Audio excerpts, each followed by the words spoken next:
Queridos hermanos y amigos, que Dios les bendiga. Es un gusto de saludarles y estar nuevamente juntos para compartir la siempre vigente y presente palabra del Señor.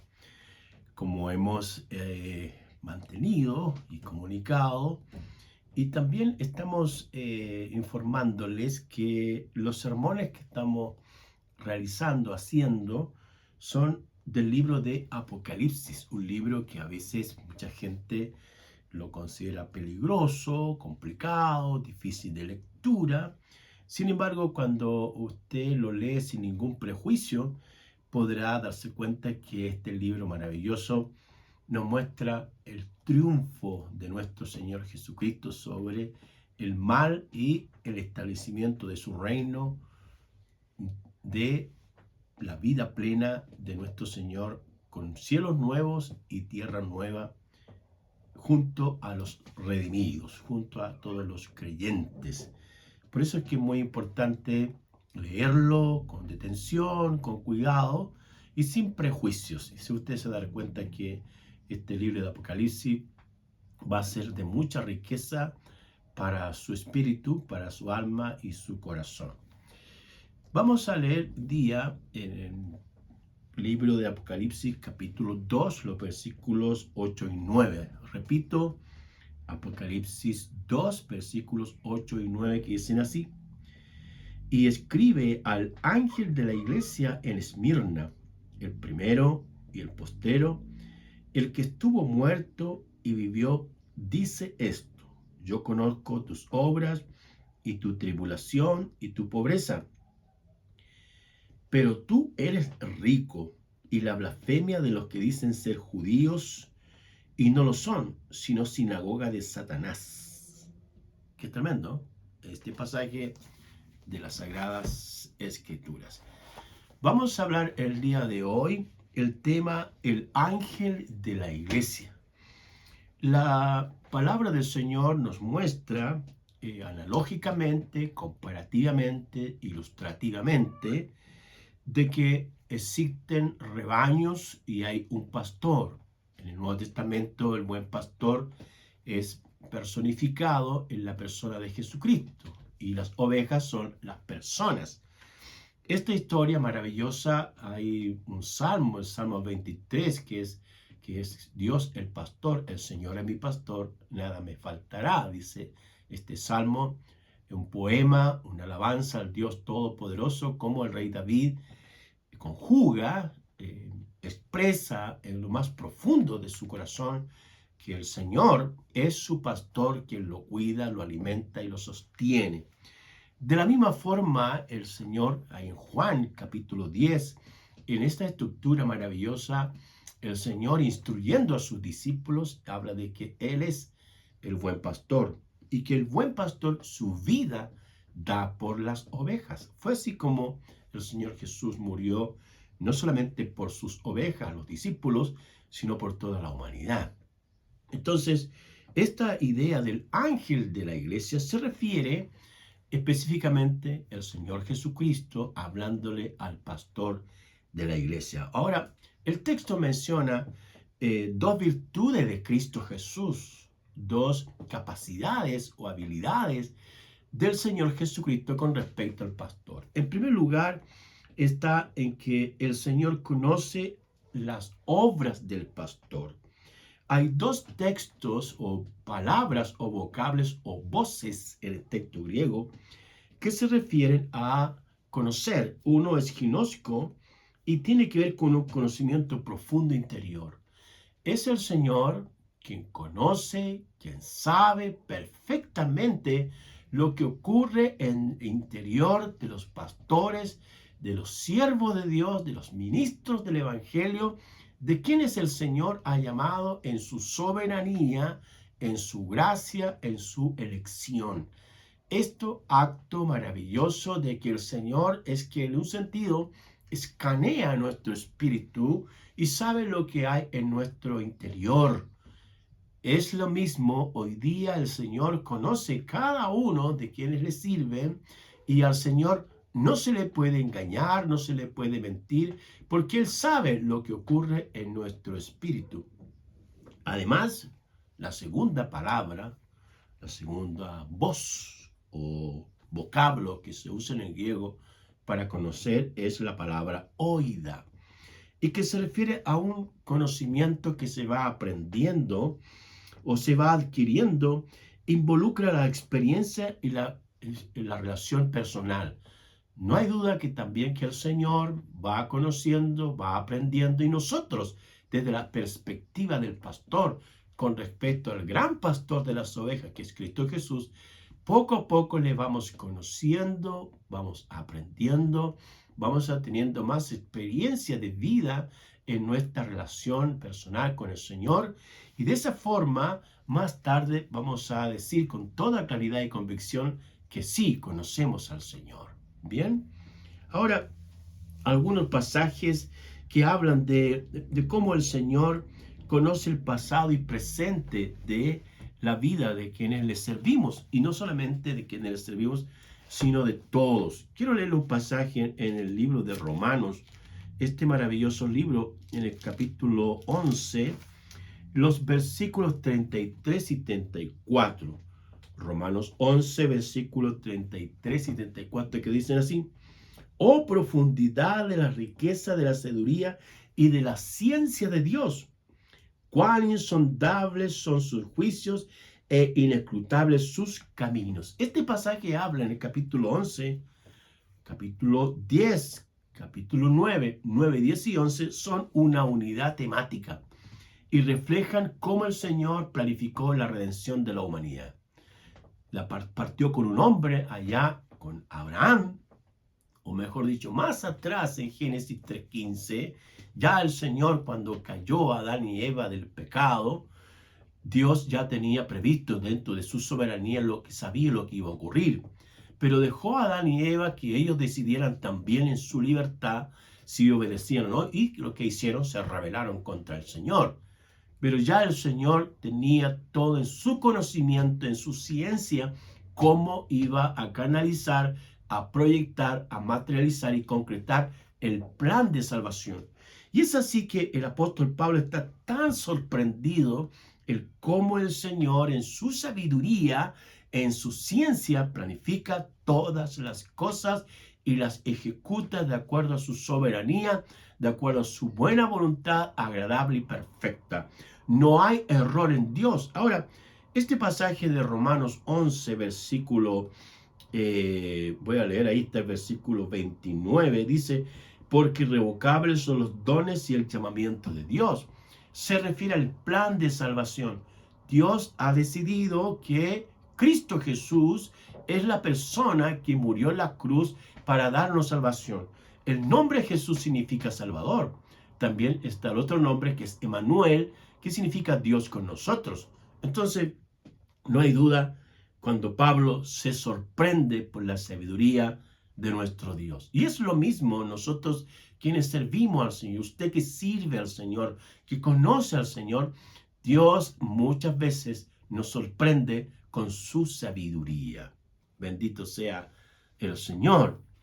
Ahora, en el Nuevo Testamento, en Mateo, capítulo 10:30, el Señor revela que Él conoce aún la cantidad de cabellos o el pelo que tenemos en nuestra cabeza. Su soberanía, su conocimiento nos sorprende, o no podemos sorprender a Dios, sino que Él sabe perfectamente lo que sentimos.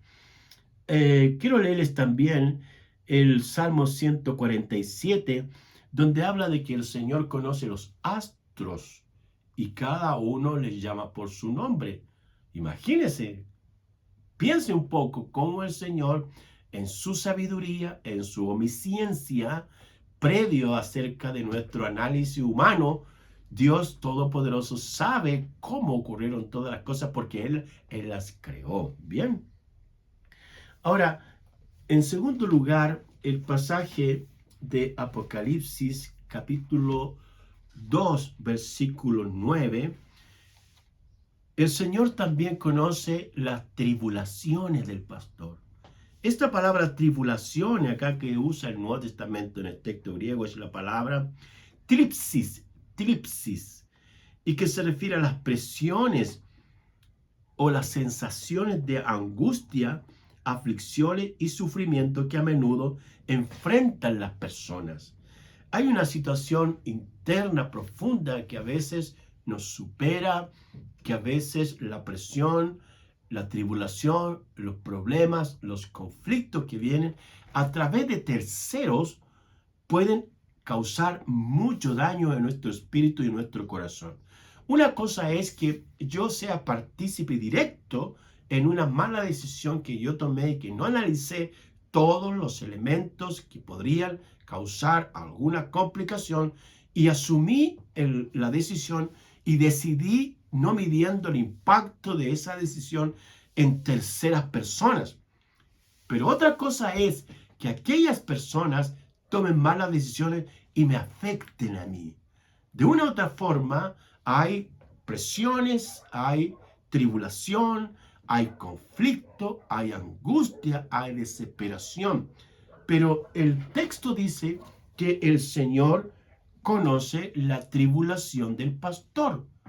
¿De quién le sirve? Del siervo que está ahí y que vive situaciones difíciles. Ahora, fue el profeta Isaías, quiero leerlo, como él predice y escribe acerca de los sufrimientos de Jesús. Isaías 53 dice: ciertamente él llevó nuestras enfermedades, sufrió nuestros dolores, y nosotros le tuvimos por azotado, por herido de Dios y abatido. Mas él herido fue por nuestras rebeliones, molido por nuestros pecados. El castigo de nuestra paz fue sobre él, y por su llaga fuimos nosotros curados. Es el apóstol Mateo que en el Nuevo Testamento cita este texto hablando de Jesús, cuando Jesús sana, libera y restaura a las personas física e integralmente en el Nuevo Testamento. Y hoy día también el Señor puede sanar el corazón herido, sanar la mente dañada y también con aquellas partes interiores de nuestro ser que por causa del pecado, de malas decisiones que hemos tomado, el mal ha traído un impacto negativo en nuestro ser. Todos nosotros nos descarriamos como ovejas, cada cual se apartó por su camino, mas el Señor cargó en él el pecado de todos nosotros. Fíjese, él cargó y llevó el pecado de todos nosotros. Angustiado él, fíjese, angustiado él y afligido, no abrió su boca. Como cordero fue llevado al matadero, y como oveja delante de sus trasquiladores, enmudeció y no abrió su boca. Este pasaje de Isaías habla en forma predictiva 700 años antes de que el Señor Jesucristo experimentara el rechazo, la burla, los golpes, los insultos y llevase todo el peso del pecado en su vida.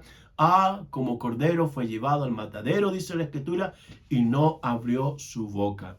Esa es, hermanos, la expresión más grande y gloriosa de la valentía, de la fuerza interior que tenía el Señor Jesús para hacer la voluntad del Padre y morir por usted en la cruz del Calvario, como también por todos nosotros. Eso es realmente maravilloso lo que hizo el Señor. Entonces, el Señor conoce nuestras tribulaciones, nuestras angustias, nuestros dolores.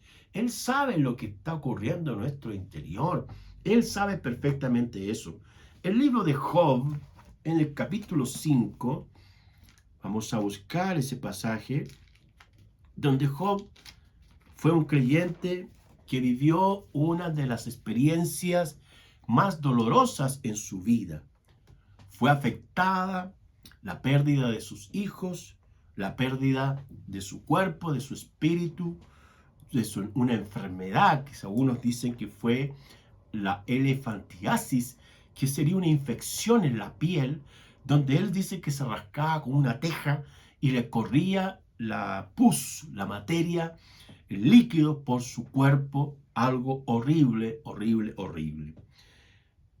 El pasaje de Job capítulo 5, los versículos ahí en el 18 al 27, dicen así: porque Él es quien hace la llaga y Él la vendará. Él hiere y sus manos curan. en 6 tribulaciones te librará, y en la séptima no te tocará el mal. ¿Cuáles son las 7 tribulaciones que menciona Job acá respecto de cómo Dios le habló a él y más tarde le sanó, le restauró, le bendijo, le prosperó su vida? Se menciona el mal acá. El mal, mis queridos hermanos, como la mentira, el adulterio, el robo, los vicios, aquello que, entre comillas, aparece como divertirse. El diablo es experto en engañar y hacer pensar a la gente que lo van a pasar bien a oscuras, donde el ojo humano no ve, pero el Dios Todopoderoso todo lo ve y todo lo conoce. Eso solamente causa destrucción, violencia, desconfianza. Pero el Señor dice acá que el Señor librará a su siervo para que el mal no le toque. Segundo lugar, el hambre. El Salmo 37, versículo 25, quiero ir rápidamente ahí, donde el rey David escribe palabras preciosas acerca de ello. Y dice: joven fui y he envejecido, y no he visto justo desamparado, ni su descendencia que mendigue pan. Joven fui, ¿ve? Y he envejecido, y no he visto justo desamparado, ni su descendencia que mendigue pan. Como el Señor nunca jamás vio o permitió que su siervo David pasase hambre. Hermanos amados, es el Señor que coloca el pan en nuestra mesa. Y cada vez que vamos a almorzar, tomar once o comer algo, tenemos que cerrar nuestros ojos y decir: Señor, te doy gracias por este pan, por esta comida, por esta cena, por este desayuno. Te doy gracias, Señor. Bendícelo en el nombre de Jesús. Amén. Eso es lo que debe hacer un creyente, y no rápidamente, desesperado, quiere comerse rápido porque está ansioso de comer. Primero tenemos que detenernos, alto, stop, y inclinar nuestro rostro y dar gracias al Señor, porque Él nos da el pan de cada día. En tercer lugar está la muerte. Dios nos libra de la muerte. Vamos a experimentar la primera muerte, que es la sentencia divina por causa del pecado de Adán y Eva. Y Pablo escribe: por cuanto todos pecaron, están destituidos de la gloria de Dios. También dice: la paga del pecado es muerte. Muerte significa separar algo de otra cosa. ¿Acaso acá en el texto es Dios quien separa al hombre de sí? Porque Dios no soporta la maldad. Pero en Filipenses 1, 21 al 23 encontramos una maravillosa verdad, donde el apóstol Pablo, inspirado por el Espíritu, deja esta enseñanza para que los creyentes sepan dónde van a ir o dónde está el mejor lugar que un hijo de Dios puede vivir en futuro con el Señor. Filipenses capítulo 1, versículo 21 dice: porque para mí el vivir es Cristo y el morir es ganancia. El morir es ganancia. Mas si el vivir en la carne resulta para mí en beneficio de la obra, no sé entonces qué escoger, porque de ambas cosas estoy puesto en estrecho, teniendo deseo de partir y estar con Cristo, lo cual es muchísimo mejor. ¿Qué es lo mejor entonces? ¿Qué pasa con la persona que muere en Cristo? Ojo, en Cristo, con Cristo, junto a Cristo. Primero, morir es ganancia. Segundo, estar con Cristo es muchísimo mejor. Entonces, sigamos. En cuarto lugar, la violencia. Cómo el Señor protegió a su siervo y le cuidó. La angustia, el temor. El versículo 22 dice: y de la destrucción y del hambre te reirás, y no temerás de las fieras del campo. ¿Ve? En sexto lugar, la angustia, la adversidad, versículo 23, pues aunque con las piedras del campo tendrás tu pacto, y las fieras del campo estarán en paz contigo. ¿Ve? Luego tenemos 17, la inseguridad. Siguiendo la lectura de Job capítulo 5, versículo 25, dice: asimismo echarás de ver que tu descendencia es mucha, y tu prole como la hierba de la tierra. Vendrás en la vejez a la sepultura, como la gavilla del trigo que se recoge en su tiempo o a su tiempo. He aquí lo que hemos adquirido, lo cual es así. Óyelo y conócelo tú para tu provecho. ¿Qué es lo que sería lo provechoso en este caso? Que el sufrimiento que experimentó Job, este creyente de la época patriarcal, Dios estuvo con Job, le enseñó, lo instruyó, le ayudó, lo fortaleció, y aunque fue muy difícil la situación que vivió a nivel personal, a nivel de físico y también de su pérdida, en el sentido que era un hombre conocido que aconsejaba a otros, más tarde el Señor lo levantó. El Señor lo restauró. El Señor le dio victoria. Tuvo hijos después, llegó a ser un hombre próspero, bendecido por el Señor, pero tuvo que pasar por la angustia, por la tribulación, por los hechos más difíciles que un hombre puede experimentar. Entonces el texto de Apocalipsis capítulo 2, versículo 9 dice: y tu tribulación, el Señor sabe perfectamente por dónde pasamos. El Señor conoce perfectamente las situaciones adversas que vive un pastor, un creyente, un siervo de Dios. Y es ahí donde uno tiene que estar firme en el Señor. Ahora, mire lo que añade el texto. Dice: y tu pobreza, pero eres rico. ¿De qué pobreza está hablando el texto? Puede referirse a la pobreza económica o puede referirse a la pobreza espiritual. Tanto Mateo como el Evangelio de Lucas hablan los dos sobre la pobreza. Uno, pobreza espiritual, y el otro, pobreza física. Y el Señor habla de que Él es el que provee, Él es el que sustenta nuestras vidas. Entonces, el valor, la importancia de una persona no se mide por los conceptos filosóficos, seculares, humanistas, relativos de este mundo terrenal, carnal, lejos del Señor. El mundo actual valora a la gente por la casa que tiene, por el auto que tiene, la cuenta corriente, las tarjetas que tiene, el tipo de celular, la casa amoblada, el auto, etc. Pero el Señor, la grandeza de un hombre está en su riqueza espiritual. En su riqueza espiritual.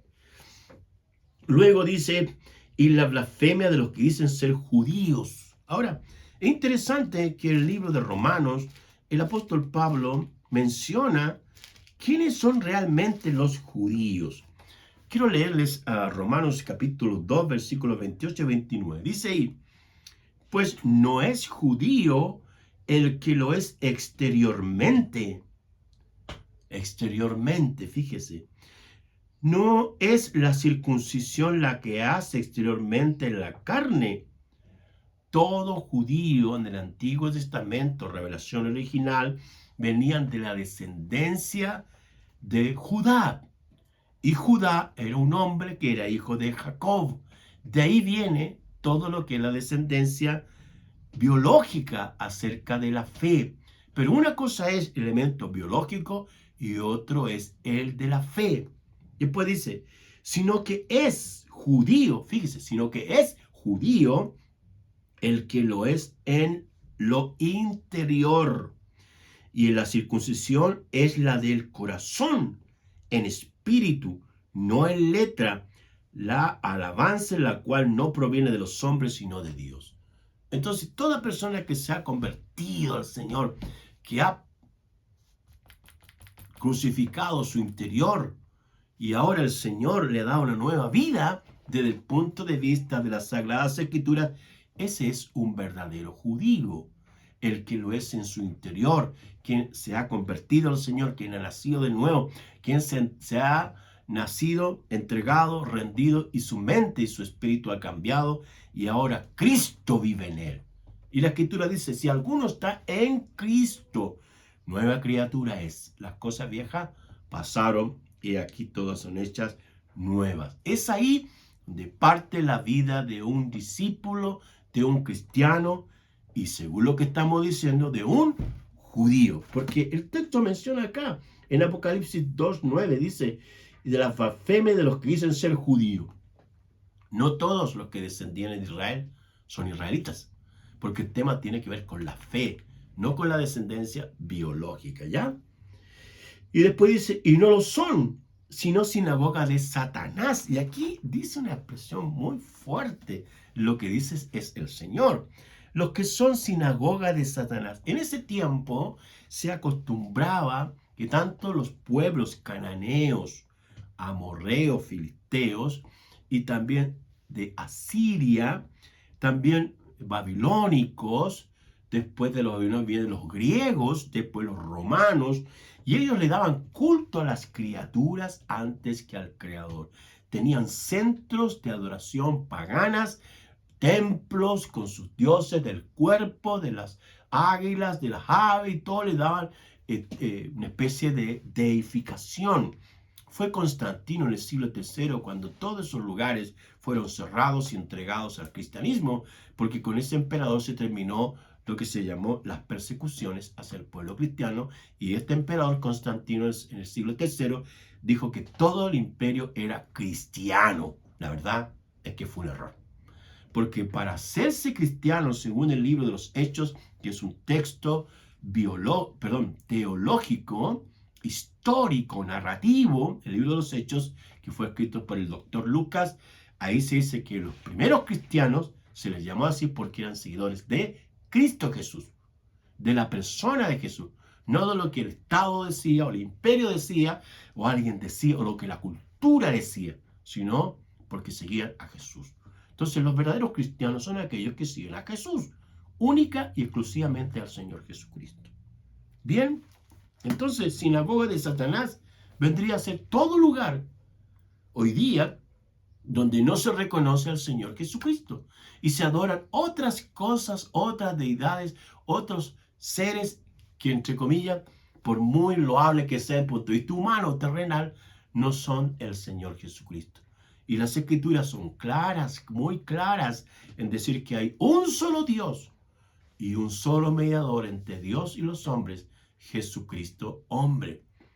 El mismo libro de los Hechos, describe ahí, el autor dice, Hechos 4:12, y en ningún otro hay salvación, porque no hay otro nombre bajo el cielo dado a los hombres en que podamos ser salvos. ¿En quién es ese?